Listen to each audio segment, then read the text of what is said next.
Hello दोस्तों, मैं मुन्नी मौर्य बोल रही हूँ। देखिए, नैयर में माता पिता नहीं रहते हैं तो देखिए क्या होता है, आप लोग के सुना रही हूँ। लाइक सब्सक्राइब और कमेंट में जरूर बताना कि गाना कैसा है। चलिए ठीक है, सुना रही हूँ। बिना बिंदी का जरवा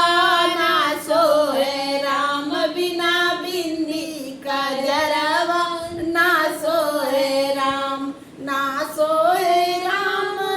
ना सोए राम, ना सोए राम,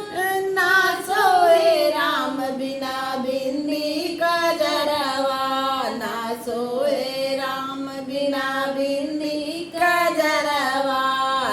सोए राम। जिस नैहर में सब लोग भरे हैं, जिस नैहर में सब लोग भरे हैं, बिना माई आदरवा के करी है राम, बिना माई आदरवा के करी है राम, बिना माई आदरवा के करी है राम, बिना का जरवा ना सोए राम, बिना बिंदी का जरवा ना सोए राम, ना सोए राम, ना सोए राम, ना सोए राम हो, ना सोए राम, बिना बिंदी का जरवा ना सोए राम, बिना बिंदी का जरवा सोए राम। जिस ससुरे में सब लोग भरे हैं, जिस ससुरे में सब लोग भरे हैं, बिना सासु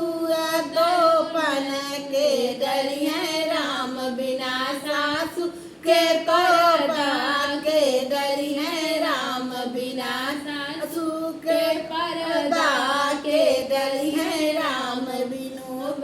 बिना बिंदी का जरवा ना सोए राम, बिना बिंदी का जरवा ना सोए राम, ना सोए राम, ना सोए राम, ना सोए राम हो, ना सोए राम, बिना बिंदी का जरवा ना सोए राम, बिना बिंदी का जरवा ना सोए राम। जिस नैहर में सब लोग भरे हैं, जिस नैहर में सब लोग भरे हैं, बिना भैया के आन के आई है राम, बिना भैया के